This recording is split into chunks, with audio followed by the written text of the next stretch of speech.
চাঁদপুরের কচুয়ায় আপেল বড়ই চাষে সফলতার স্বপ্ন দেখছেন শহীদ ব্যাপারী।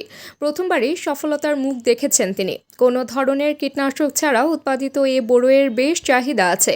চলতি বছর বড়ই বিক্রি শুরু করেছেন, তবে পর্যায়ক্রমে বাগানের বাকি বড়ইগুলো বিক্রি করবেন তিনি। এতে লাভবান হবে বলেও জানান শহীদ ব্যাপারী। সরেজমিনে জানা গেছে, পালাখাল গ্রামের নয়াবাড়ির অধিবাসী মৃত আব্দুল গফুরের ছেলে কৃষক শহীদ ব্যাপারী ৭২ শতক জায়গায় গড়ে তোলা বড়ই বাগান পুরোটা নেট দিয়ে ঘেরা। ভেতরে প্রবেশ করে গাছে ঝুলতে দেখা যায় সবুজ, হলুদ ও লালচে থাই বল সুন্দরী বড়ই। আকারে বড় ও স্বাদে সুমিষ্ট হওয়ায় বাগানেই বিক্রি হয়ে যায় সব বড়ই। শুধু বড়ই নয়, তার বাগানে রয়েছে সমন্বিত চাষ। পাশাপাশি আম, জাম, লেবু, কাঁঠাল গাছ রোপণ করছেন তিনি। এছাড়া একই জমির পাশে মৎস্য চাষাবাদ করেছেন। তার দেখাদেখি অনেকেই বড়ই ও অন্যান্য চাষে উদ্যোগ গ্রহণ করেছেন। বড়ই চাষি শহীদ ব্যাপারী বলেন, অনেক বছর ধরে কৃষি কাজ করছি। বাড়ির পাশে প্রথমে ৭২ শতক জায়গায় বলসুন্দরী ও থাই জাতের বড়ই গাছ লাগাই।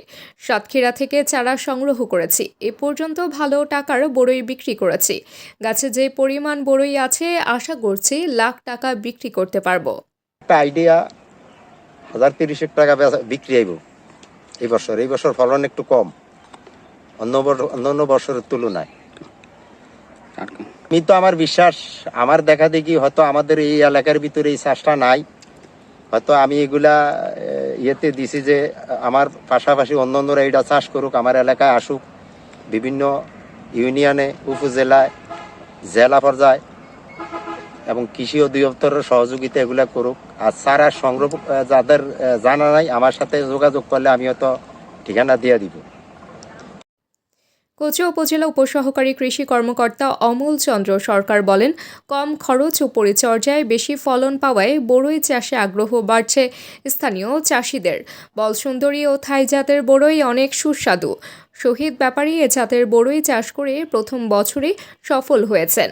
বড়ই চাষে কোনো কৃষক আগ্রহ হলে কৃষি অফিস থেকে বিভিন্ন পরামর্শ ও সার্বিক সহযোগিতা করা হবে।